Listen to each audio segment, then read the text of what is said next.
voice of God. God through evangelist Shaji Joseph. യേശുവിൻ നാമത്തിൽ ജയമുണ്ട്.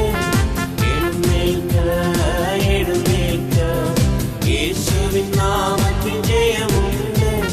തോൽവിയില്ല, ഇനി തോൽവിയില്ല. തോൽവിയെ കുറിച്ചുള്ള ചിന്ത വേണ്ട. തോൽവിയില്ല, ഇനി തോൽവിയില്ല. തോൽവിയെ കുറിച്ചുള്ള ചിന്ത വേണ്ട. എന്റെ ചിന്ത ജയം മാത്രം.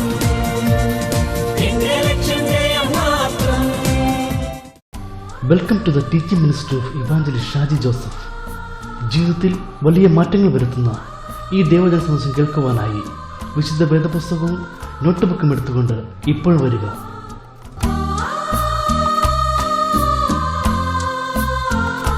കർത്താവായ യേശുവിന്റെ നാമത്തിൽ ദ വോയിസ് ഓഫ് ഗോഡ് എന്ന പ്രോഗ്രാമിലേക്ക് നിങ്ങളെല്ലാവരെയും സ്വാഗതം ചെയ്യുകയാണ്. പ്രിയരെ, നമ്മളൊരു പുതിയ സന്ദേശം കേൾക്കുവാൻ പോവുകയാണ്. മടക്കയാത്ര വളരെ പ്രാധാന്യമർഹിക്കുന്ന, മാനുഷിക ജീവിതത്തിൽ വളരെ പ്രാധാന്യമർഹിക്കുന്ന ഈ സന്ദേശം എൻ്റെ ജീവിതത്തിൽ വളരെ മാറ്റങ്ങൾ ഉണ്ടാക്കുവാനിടയായി. എൻ്റെ ചിന്തകളിൽ വളരെ മാറ്റങ്ങൾ ഉണ്ടാക്കുവാനിടയായി. ആത്മീയമായി അടുത്തൊരു തലത്തിലേക്ക് ഉയരുവാൻ ഈ സന്ദേശം എന്നെ സഹായിച്ചു. തീർച്ചയായും ഈ സന്ദേശം നിങ്ങളെയും സഹായിക്കും. നമുക്ക് ഒരുമിച്ച് ഈ സന്ദേശത്തിനായി ചെവി കൊടുക്കാം.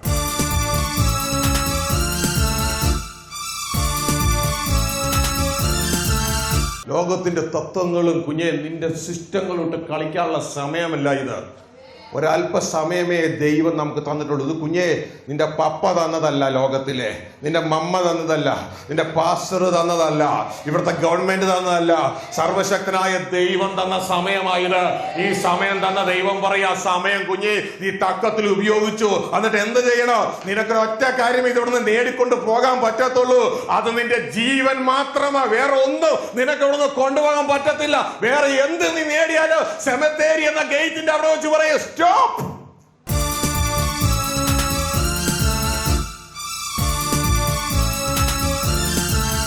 ജീവിച്ചിരിക്കുമ്പോൾ മരിക്കാൻ തയ്യാറാണെങ്കിൽ ജീവിച്ചിരിക്കുമ്പോൾ ഉയർത്തെഴുന്നേൽക്കാം. ശ്രദ്ധിച്ചു കേൾക്കുക. ജീവിച്ചിരിക്കുമ്പോൾ മരിക്കാൻ തയ്യാറാണെങ്കിൽ ജീവിച്ചിരിക്കുമ്പോൾ ഉയർത്തെഴുന്നേൽക്കാം. ആ ഉയർത്തെഴുന്നേൽപ്പ് പുനരുദ്ധാനം ചെയ്ത യേശുവിന്റെ ശക്തി നമ്മളിലേക്ക് വ്യാപരിക്കുക, അല്ലെങ്കിൽ നമ്മുടെ അകത്തെ പുതിയ സൃഷ്ടിയായ ദൈവപുത്രൻ നമ്മളുടെ സോളിലേക്ക് ഉയർത്തെഴുന്നേൽക്കുകയാണ്.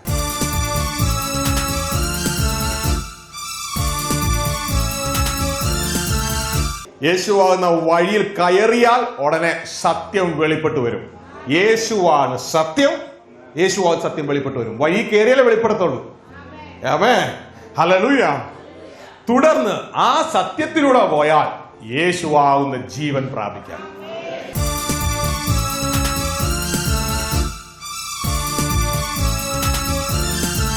ഈ ആത്മാവിന്റെ നിയമത്തിന്റെ രണ്ട് കാലുകളുണ്ട്. ഈ രണ്ട് കാലുകളാണ്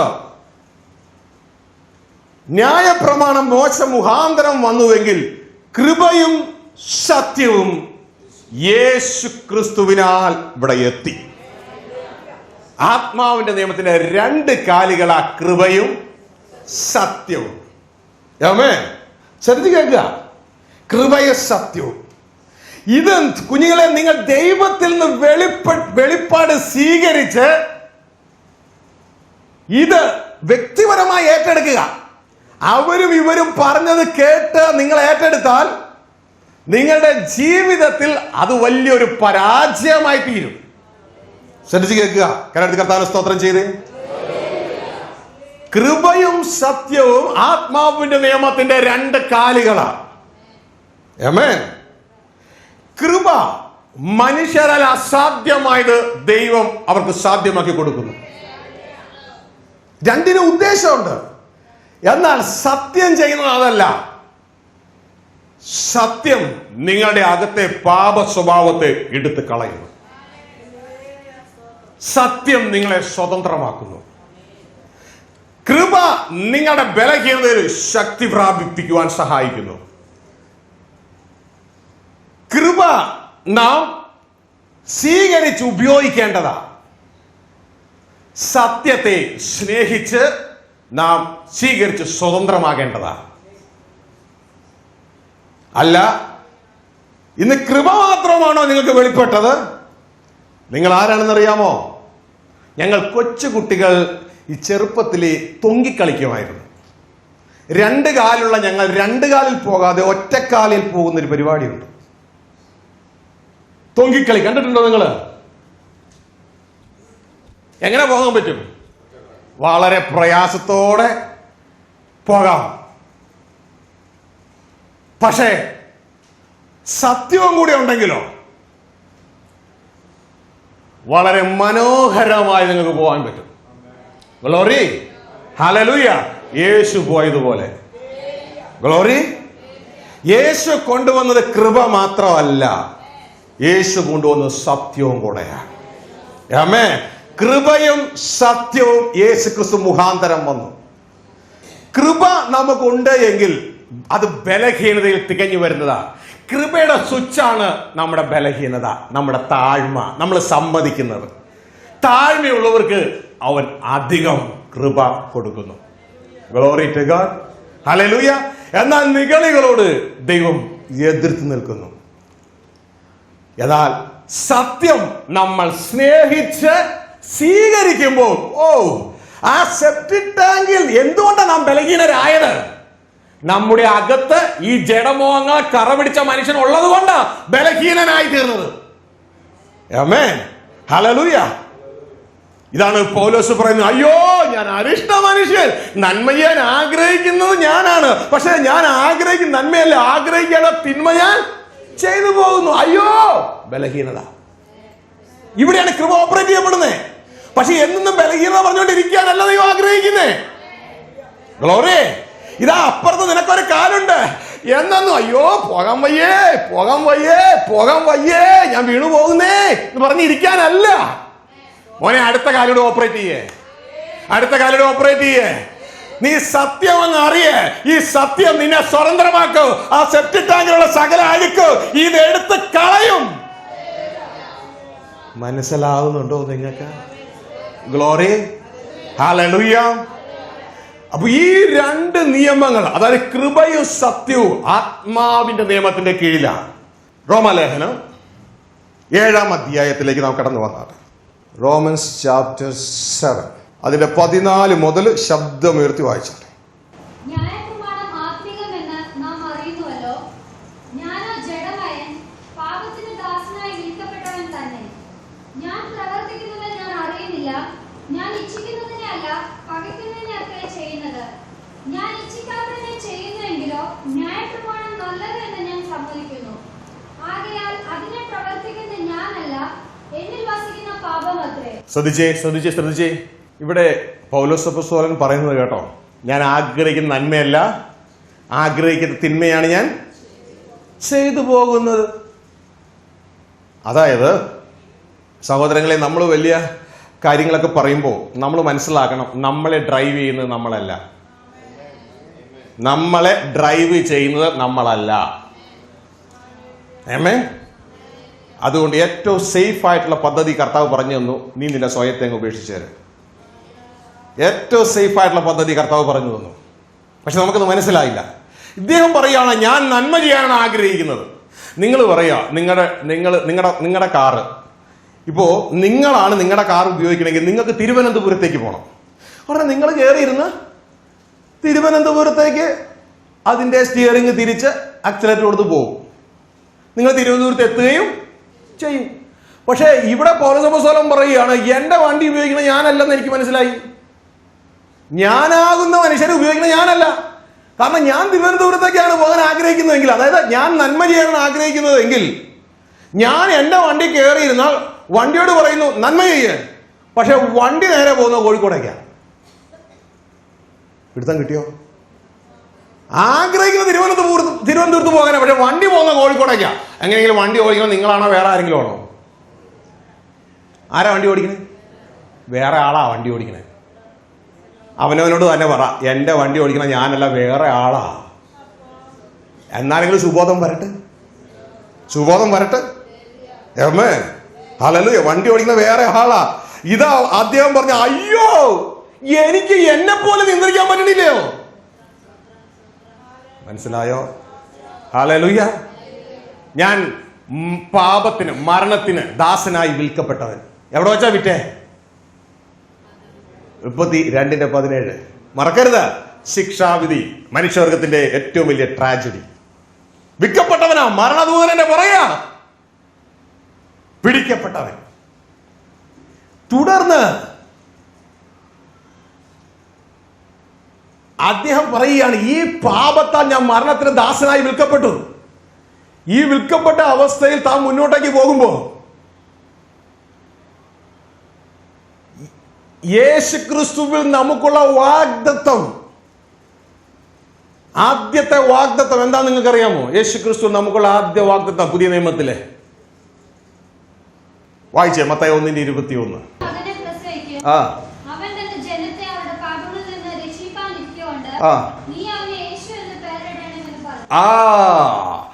അവൻ യേശു തന്റെ ജനത്തെ അവരുടെ പാപങ്ങളിൽ നിന്ന്, ഉറക്കൊന്ന് വായിക്കും നിങ്ങളെല്ലാരും കൂടെ, പാപങ്ങളിൽ നിന്ന് രക്ഷിക്കാൻ ഇരിക്കൊണ്ട് അവന് യേശു എന്ന്, അതായത് രക്ഷകൻ എന്ന് പേരിടണം. നമുക്കതൊന്ന് നമ്മൾ അനുഭവിക്കുന്നത് അവിടെ എഴുതിയാലോ?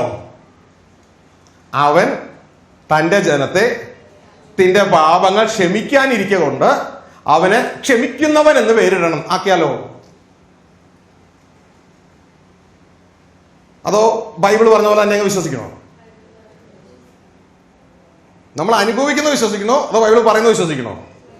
ബൈബിൾ പറയുന്ന നമുക്ക് വിശ്വസിക്കാം.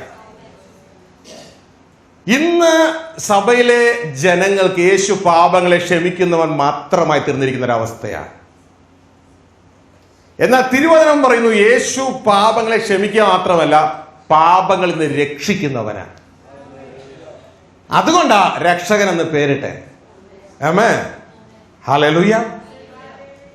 യേശു പാപങ്ങളിൽ രക്ഷിക്കുന്നവനാ, ക്ഷമിക്കുന്നവൻ മാത്രമല്ല. രണ്ടും വ്യത്യാസമുണ്ട്.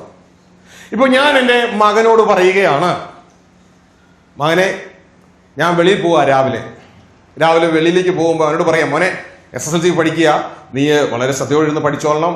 റോഡ് വർക്കിലെ ആളുകൾ റോഡ് പണി ചെയ്യുക, അവിടെ വലിയ ഗട്ടർ കുഴിച്ചിട്ടിരിക്കുക, നീ പേരടമുള്ളൊന്നും കയറരുത്, പപ്പ വരുന്നവരെ പഠിച്ചോളണം എന്നൊക്കെ പറഞ്ഞു. ഓക്കെ പപ്പ, എല്ലാം റെഡി എന്ന് പറഞ്ഞു പോയി. ഞാൻ പോയ ഉടനെ തന്നെ പുള്ളിക്കാരൻ ഇറങ്ങി പേരട മോളിൽ കയറി ചിന്തിക്കുക. പേരട കോമ്പൊടിഞ്ഞ് താഴെ വീണതേ കിടക്കുന്നു ഗട്ടറിൽ.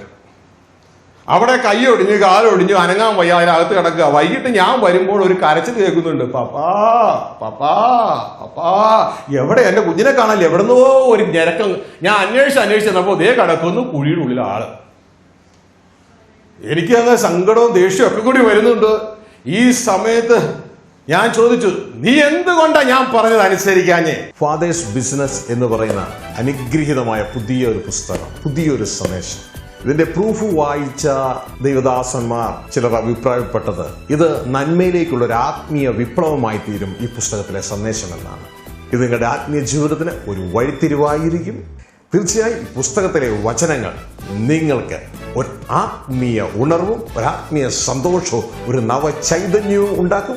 ദൈവരാജ്യം അവകാശമാക്കുവാൻ ഈ പുസ്തകത്തിലെ സന്ദേശം നിങ്ങളെ സഹായിക്കും. ഒരു മനുഷ്യായുസ്സിൽ ഒരു വ്യക്തിക്ക് സമ്പാദിക്കാൻ കഴിയാവുന്ന ഏറ്റവും വലിയ കാര്യം ഭവനമല്ല, കാറല്ല, പണമല്ല, ദൈവരാജ്യം അവകാശമാക്കുക എന്നുള്ളതാണ്. ഷാജി ജോസഫ് എന്ന ദൈവദാസൻ എഴുതിയിരിക്കുന്ന ജയിക്കാനായി വീണ്ടും ജനിച്ച ഈ പുസ്തകം ദൈവനാമത്തിന് വേണ്ടി റിലീസ് ചെയ്യുന്നു. വളരെ അനുഗ്രഹിക്കപ്പെട്ട ഒരു പുസ്തകം, ഒരു നല്ല ചിന്തകൻ, നല്ല എഴുത്തുകാരൻ. ഈ പുസ്തകത്തിലെ സന്ദേശം നിങ്ങളെ ദൈവരാജ്യം അവകാശമാക്കുവാൻ സഹായിക്കും. ഈ പുസ്തകം പ്രാർത്ഥനാലയത്തിന്റെ വെബ്സൈറ്റിലും പ്രധാന ബുക്ക് ഷോപ്പുകളിലും ലഭ്യമാണ്. എനിക്ക് അങ്ങ് സങ്കടവും ദേഷ്യവും ഒക്കെ കൂടി വരുന്നുണ്ട്. ഈ സമയത്ത് ഞാൻ ചോദിച്ചു, നീ എന്തുകൊണ്ടാ ഞാൻ പറഞ്ഞത് അനുസരിക്കാഞ്ഞേ? ചോദിച്ചത് ചിന്തിക്കുക. ഉടനെ മോൻ പറയുക എന്നോട്, അപ്പാ എനിക്ക് തെറ്റിപ്പോയി, അപ്പാ എന്നോട് ക്ഷമിക്കണമേ എന്ന് പറഞ്ഞപ്പോ ഞാൻ പറഞ്ഞു, ഓക്കെ ഞാൻ നിന്നോട് ക്ഷമിച്ചിരിക്കുന്നു എന്നും പറഞ്ഞ് ഞാൻ വീട്ടിലേക്ക് പോയി. ഞാൻ വീട്ടിൽ പോയി ചായ കുടിക്കുക, എന്റെ പണി ചെയ്യുക, കൊച്ചോടെ കിടക്കുക കുഴിയിൽ. ഇങ്ങനത്തെ യേശുവ ഇന്ന് സഭയിലുള്ളവർക്ക് അധികവും. യേശു പാപങ്ങളെ ക്ഷമിക്കുന്ന യേശു, രക്ഷിക്കുന്ന യേശു അല്ല, പാപങ്ങളിൽ നിന്ന് ക്ഷമിക്കുന്ന യേശു. എന്നാൽ പുതിയ നിയമത്തിലെ ദൈവം നമ്മളെ പാപങ്ങളിൽ നിന്ന് രക്ഷിക്കുന്നവനാണ്. പാപം ചെയ്യാനുള്ള കഴിവ് അവന്റെ അകത്തുനിന്ന് എടുത്ത് കളയുന്ന ദൈവമാ പുതിയ നിയമത്തിൽ നമുക്ക് വെളിപ്പെട്ടിരിക്കുന്ന യേശു കർത്താവ്. ആമേൻ. അതുകൊണ്ട് ആ ദൈവത്തിന്റെ 1 യോഹന്നാൻ 3:9 പറയുന്ന ദൈവത്തിന് ജനിച്ചവന് പാപം ചെയ്യാൻ കഴിയത്തില്ല. ആമേൻ. കാരണം യേശുവിന്റെ വാഗ്ദത്തം നിവർത്തിക്കാൻ യേശുവിനെ നമ്മൾ അനുവദിക്കണം. നമുക്ക് പറ്റാതിരിക്കുന്നതിന്റെ കാരണം സത്യം നമ്മൾ അറിഞ്ഞിട്ടില്ല. സത്യം അറിഞ്ഞാലേ സത്യം നമ്മളെ സ്വതന്ത്രമാക്കൂ. മനസ്സിലായോ? ഗ്ലോറി. യേശു നമ്മുടെ പാപങ്ങളെ ക്ഷമിക്കുന്നവൻ മാത്രമല്ല, പാപങ്ങളെ രക്ഷിക്കുന്നവനാ. ഒന്ന് ശ്രദ്ധിച്ചു നോക്കിയേ. രക്ഷിക്കപ്പെട്ട നാളിൽ നിങ്ങൾക്ക് അവനവനിലേക്ക് തിരിയുക, അടുത്ത ആളിലേക്ക് തിരിയരുത്. ഭർത്താവിലേക്ക് ഭാര്യയും തിരിയേണ്ട, ഭാര്യയിലേക്ക് ഭർത്താവും തിരിയേണ്ട, അവനവനിലേക്ക്. രക്ഷിക്കപ്പെട്ട നാളിൽ നിങ്ങൾക്ക് അസൂയ ഉണ്ടായിരുന്നില്ലേ? ശരിയല്ലേ? 10,000 പ്രാവശ്യം അസൂയപ്പെടരുത്, അസൂയപ്പെടരുത്, അസൂയപ്പെടരുത്, അസൂയപ്പെടരുത് നിങ്ങളോട് പറഞ്ഞിട്ട് നിങ്ങളുടെ അസൂയ പോയോ? അവനവനെ ചെക്ക് ചെയ്യുക. അടുത്ത സഹോദരി ഒരു നല്ല ചുരിദാറിട്ട് കാണുമ്പോൾ, അടുത്തവന് നല്ലൊരു കാറ് വാങ്ങിക്കുന്നത് കാണുമ്പോൾ, അടുത്തവൻ നല്ലൊരു വീട് വയ്ക്കുന്നത് കാണുമ്പോൾ, ഒരു ദേവദാസൻ നന്നായിട്ടൊന്ന് പ്രസംഗിക്കുന്നത് കാണുമ്പോൾ നമ്മുടെ അകത്ത് പൊങ്ങി വരുന്ന വികാരം എന്താ? അപ്പൊ തന്നെ മനസ്സിലായില്ലേ, എന്റെ പാപങ്ങളെ കർത്താവ് ക്ഷമിച്ചു തന്നു, പക്ഷെ പാപത്തിൽ നിന്ന് ഞാൻ രക്ഷപ്പെട്ടിട്ടില്ല. പാപത്തിൽ നിന്ന് കുഞ്ഞെ നീ രക്ഷപ്പെട്ട് കഴിഞ്ഞാൽ, ഞാൻ എന്റെ അവസ്ഥ പറയാം, എല്ലാവരും ഈ അസൂയയും ഈ ജഡത്തിൻ്റെതായ പ്രവൃത്തികളും എല്ലാവരുടെ ജീവിതത്തിലുണ്ട്. അതില്ലെന്ന് പറയുന്നവനാണ് ആദ്യത്തെ പ്രശ്നക്കാരൻ. മനസ്സിലായോ? അവരെ ശരിയാക്കാൻ എനിക്ക് തോന്നുന്നില്ല ആർക്കെങ്കിലും പറ്റുമെന്ന്. നമ്മളുടെ കുറവുകളെ സമ്മതിക്കുമ്പോഴാണ് ദൈവം പോയി അവിടെ ഇടപെടുന്നത്. അമ്മേ അപ്പച്ചാ എനിക്ക് പറ്റുന്നില്ല, ഞാൻ ആഗ്രഹിക്കുന്നുണ്ട്, പക്ഷെ എന്നെക്കാളും നല്ലൊരു ശുശ്രൂഷ കാണുമ്പോൾ എന്റെ അകത്തുനിന്ന് ഒരു വികാരം പൊങ്ങി വരുന്നു. അതിന്റെ പേര് അസൂയ. മനസ്സിലായോ? സമ്മതിക്കണം അപ്പച്ചന്റെ അടുക്കൽ. അമ്മേ ഹല്ലേലൂയ. പക്ഷെ ദൈവം തന്റെ വഴികളിലൂടെ കടത്തി വിട്ട് കഴിയുമ്പോ ആ പാപം ചെയ്യുന്ന മനുഷ്യനെ നമ്മൾ രാവിലെ ചിത്രത്തിലൂടെ കണ്ടു. ആ ചതിമോളെ വഷളായി പോകുന്ന മനുഷ്യനെ ദൈവം അങ്ങ് തകർത്ത് കളയുമ്പോ അസൂയ മാത്രമല്ല, അതിനോടുകൂടെയുള്ള മറ്റ് ജഡ സ്വഭാവങ്ങളെല്ലാം ഒരൊറ്റയടിക്ക് താഴേക്ക് പോകും. ഒരസൂയനെ പിടിക്കാൻ പോണേ, പക്ഷെ ദൈവം പിടിക്കുമ്പോ ഒരസൂയ ഒറ്റയ്ക്കല്ല പിടിക്കണേ, നമ്മുടെ അകത്തുള്ള ജഡ സ്വഭാവത്തെ എല്ലാവരും ഒറ്റയടിക്കാൻ പിടിക്കണേ. ശ്രദ്ധിച്ചോളുക. Happy news. വളരെ നല്ലൊരു ന്യൂസാ. കാരണം ഒരു മനുഷ്യനെ, ചതിമോങ്ങളെ വഷളായി പോയ മനുഷ്യനെ തകർത്ത് കളയുമ്പോ ഒരു അസൂയ മാത്രമല്ല തകരുന്നത്, അതുമായി ബന്ധപ്പെട്ട സകല ജഡപ്രവൃത്തിയും തളരുകയാ, അടിച്ച് താഴെയിടുകയാ. ഹല്ലേലൂയ. നിങ്ങൾ ശ്രദ്ധിച്ചിട്ടുണ്ടോ? നമ്മുടെ പരിപാടി മോശ ചെയ്ത പരിപാടിയാ. മോശയ്ക്ക് മനസ്സിലായി ഞാനാണ് ഇസ്രായേൽ ജനത്തെ രക്ഷിക്കേണ്ടതെന്ന്. മോശ പോയിട്ട് ഒരു ഈജിപ്ഷ്യനെ പിടിച്ച് കൈക്ക് പിടിച്ച് ഞെരിച്ച് കൊന്നു.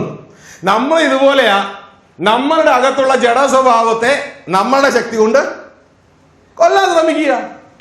മോശേ നീ ഒരു കാര്യം ചെയ്യേ, ദൈവത്തിന്റെ പദ്ധതിക്ക് വിട്ടുകൊടുക്കുക. ദൈവത്തിന് നിന്നെ തകർക്കുന്ന ഒരു സ്വഭാവ പരിപാടിയുണ്ട്, അതിന് നീ ഒന്ന് ഏൽപ്പിച്ചു കൊടുത്താൽ നീ പിന്നെ ഓരോ ദിവസവും ഓരോ ഈജിപ്ഷ്യനെ കൊന്ന് നിന്റെ ആയുഷ്കാലം മുഴുവൻ കൊന്നാലും ഈജിപ്ഷ്യൻസ് തീരത്തില്ല. ശരിയാണോ? ശരിയാണോ? നീ എന്റെ പരിപാടിയിലൂടെ ഒന്ന് വാ, ഞാന് അവരെ ചെങ്കടലിൽ എന്റെ പദ്ധതിയിൽ ഒരു നിമിഷം കൊണ്ട് മൂടിത്തരാം. മനസ്സിലായോ നിങ്ങൾക്ക്? ഒരു നിമിഷം കൊണ്ട് ഞാൻ അവരെ മൂടിത്തരാം. അതുകൊണ്ട് നമ്മളുടെ പദ്ധതിയൊക്കെ ഞാൻ മാറ്റിവെച്ചിട്ട് ദൈവത്തിന്റെ പദ്ധതിക്ക് ഏൽപ്പിച്ചു കൊടുക്കേ. ദൈവം നമ്മളെ റീസ്റ്റോർ ചെയ്യും. നമ്മളിൽ നല്ല പ്രവൃത്തി ആരംഭിച്ചത് നമ്മളല്ല, നമ്മളിൽ നല്ല പ്രവൃത്തി ആരംഭിച്ചത് ക്രിസ്തുവാ. ആ ക്രിസ്തുവിന്റെ കരങ്ങൾ ഏൽപ്പിച്ചു കൊടുത്തേ. നമ്മളെ ആ ജഡത്തിന്റെ പ്രവൃത്തിയെ തകർത്ത് നമ്മളെ ദൈവപുത്രന്മാരായി വെളിപ്പെടുത്തുവാൻ യേശു ക്രിസ്തു സഹായിക്കും. ആമേൻ, ഹല്ലേലൂയ. അങ്ങനെ നമ്മുടെ ജീവിതത്തിൽ കാര്യങ്ങൾ വെളിപ്പെട്ട് കഴിയുമ്പോൾ, പ്രിയർ, ഞാൻ എൻ്റെ ജീവിതത്തിലുള്ളത് ഞാൻ പറയാം. എന്നെക്കായും നന്നായി ശുശ്രൂഷിക്കുന്ന നല്ല സഹോദരങ്ങൾ ധാരാളമുണ്ട് പല സെക്ടറുകളിൽ.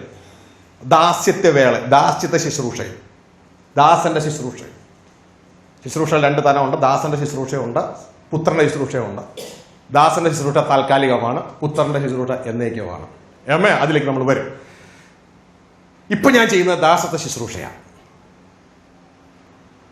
നേരത്തെ എൻ്റെ ഉള്ളിൽ അസൂയയാണ് പൊങ്ങിയിരുന്നതെങ്കിൽ ഇന്ന് ആ ശുശ്രൂഷ കാണുമ്പോൾ ഞാൻ കർത്താവിന് സ്തോത്രം ചെയ്യുക. കർത്താവെ നന്ദി, ആ സഹോദരനെ ഇത്രത്തോളം ഉപയോഗിക്കുന്നതിനായി നന്ദി. എൻ്റെ ഡ്യൂട്ടി അത്രയും കൂടി കുറഞ്ഞു. ആ മേഖലയിൽ ഇനി എനിക്ക് ശ്രദ്ധിക്കണ്ട, ആ സഹോദരൻ ശ്രദ്ധിച്ചോളൂ. നിങ്ങൾക്ക് മനസ്സിലാകുന്നുണ്ടോ? Glory to God, hallelujah. നിങ്ങളുടെ വീട്ടിൽ നിങ്ങളായിരുന്നു അടിച്ചു വാരുന്നത്, പാത്രം കഴുകുന്നത്, പല പല കാര്യങ്ങൾ ചെയ്തേ. നിങ്ങളുടെ അനിയൻ പൊങ്ങി വന്നു, അല്ലെങ്കിൽ അനിയത്തി വലുതായി. ഒരു ദിവസം നിങ്ങൾ നോക്കിയപ്പോൾ അനിയത്തി പാത്രം കഴുകുന്നു. നിങ്ങൾക്ക് എന്നാ തോന്നുന്നു? എൻ്റെ ജോലി അത്രയും കൂടെ കുറഞ്ഞു. കാരണം എന്താ? ഇത് നിങ്ങളുടെ വീടാ. അനിയത്തി ഇല്ലെങ്കിൽ നിങ്ങൾ കയറും. അനിയത്തി അവിടെ ഇല്ലെങ്കിൽ നിങ്ങൾ കയറി പാത്രം കഴുകാൻ തുടങ്ങും. കാരണം എൻ്റെ പിതാവിന്റെ വീട്ടിലെ ഒരു പ്രൊജക്റ്റ് പോലും മുടങ്ങരുത്. മനസ്സിലായോ? Glory to God. നിങ്ങൾക്ക് നേരത്തെ നോക്കിയാൽ എൻ്റെ ശുശ്രൂഷകൾ വ്യത്യസ്തമാണ്. ഹീലിംഗ് മിനിസ്ട്രി, ഹീലിംഗ് സ്കൂൾ, ഈ തലത്തിലായിരുന്നു ഞാൻ കൂടുതൽ ശ്രദ്ധിച്ചുകൊണ്ടിരുന്നത്. എന്നാൽ ഒരു സമയം കഴിഞ്ഞപ്പോൾ ദൈവം ആ ഭാഗത്ത് വേറെ ആളുകളെ കൊണ്ടുവന്നപ്പോൾ ഞാൻ അവിടെ നിന്ന് മാറി. കാരണം ആ ഭാഗത്ത് ആളുകളുണ്ട്. ഈ ധ്യാനേന്ദ്രത്തിലെ കാര്യം പറഞ്ഞേ. ഹല്ലേലൂയ. എന്നാൽ ഇല്ലാത്ത മണ്ഡലമുണ്ട്. പുത്രത്വ യാത്ര പഠിപ്പിക്കുവാനോ നിലനിൽക്കുന്ന പുത്രത്വ യാത്ര വെളിപ്പെടുത്തുവാനോ ആളുകളില്ല. പിതാവിന് ആ കാര്യം ചെയ്യുന്ന മണ്ഡലത്തിൽ ആരുമില്ല.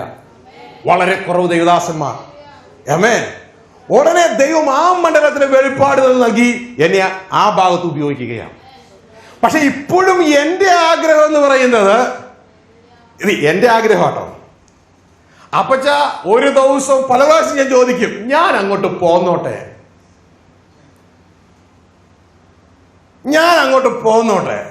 അപ്പൊ തന്നെ ഞാൻ വീണ്ടും പറയും, എങ്കിലും എൻ്റെ ഇഷ്ടമല്ല, അങ്ങയുടെ സകല ആഗ്രഹം നിവർത്തിച്ചിട്ടേ ഞാൻ വരത്തുള്ളൂ.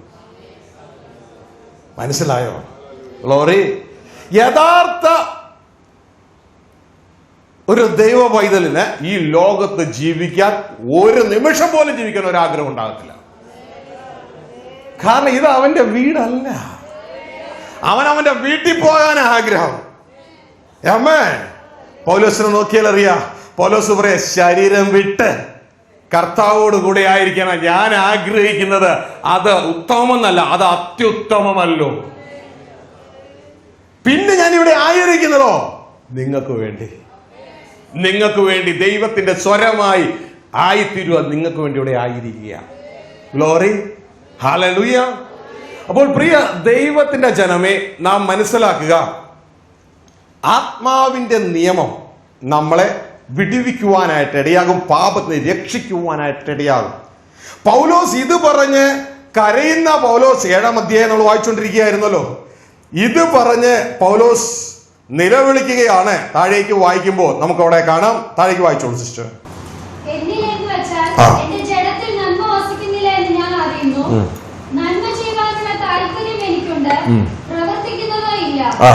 ഞാൻ ചെയ്യുവാൻ ഇച്ഛിക്കുന്ന നന്മ ചെയ്യുന്നില്ലല്ലോ. ഇച്ഛിക്കാത്ത തിന്മ എത്ര പ്രവർത്തിക്കുന്നു. അപ്പൊ ആരാ നമ്മളെ ഡ്രൈവ് ചെയ്യുന്നേ? ഹലോ, അപ്പൊ ആരാ ഡ്രൈവ് ചെയ്യുന്നത്? നമ്മളാണോ വേറെ ആരെങ്കിലും ആണോ? പറഞ്ഞേ, തിന്മയാ ഡ്രൈവ് ചെയ്യുന്നേ. അടുത്തേക്ക് വ്യക്തിയോട് പറ, തിന്മയാണ് നമ്മളെ ഡ്രൈവ് ചെയ്യുന്നേ. നമ്മൾ അപകട മേഖലയിലാ. ഈ മേഖലയിൽ നിന്ന് കർത്താവ് രക്ഷിക്കാൻ വന്നിരിക്കുക. Glory to God. ശിക്ഷാവിധിയിൽ നിന്ന് രക്ഷിച്ചു, പക്ഷെ ഇപ്പോഴും അപകട മേലെ കിടക്കുക. ജഡത്തെ അനുസരിച്ച് എന്നെ വലിപ്പിച്ചുകൊണ്ട് പോകുന്ന ശിക്ഷാകത്ത് കിടക്കുക. മനസ്സിലായോ? ജഡത്തെ അനുസരിച്ച് പോയാൽ എന്താ അവർക്കുള്ള വാഗ്ദത്തം?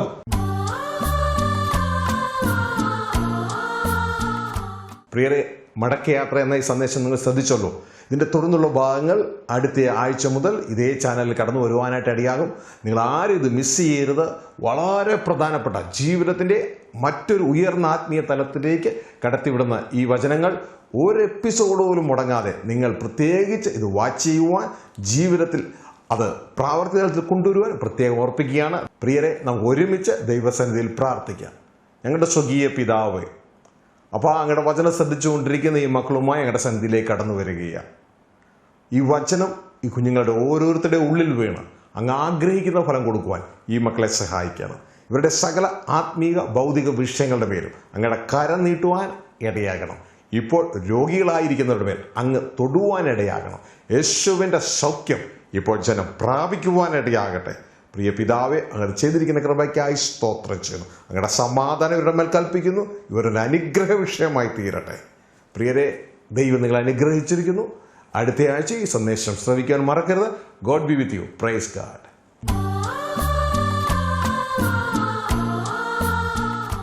ഈ എപ്പിസോഡിന്റെ അല്ല എങ്കിൽ ഈ സന്ദേശത്തിന്റെ മുഴുവൻ സിഡിയോ ഡിവിഡിയോ വാങ്ങുവാൻ താല്പര്യമുള്ളവർ കേരളത്തിലോ ഗൾഫിലോ ഉള്ള താഴെ പറയുന്ന സ്ക്രീനിൽ കാണുന്ന നമ്പറുമായി ബന്ധപ്പെടുക. ദുഃഖിതരെ ആശ്വസിപ്പിക്കുന്ന ദൈവവചന ശുശ്രൂഷ പ്രാർത്ഥനാലയം ഗോസ്ബൽ സെന്റർ എല്ലാ മാസവും ആദ്യ തിങ്കളാഴ്ച മുതൽ ശനിയാഴ്ച വരെ.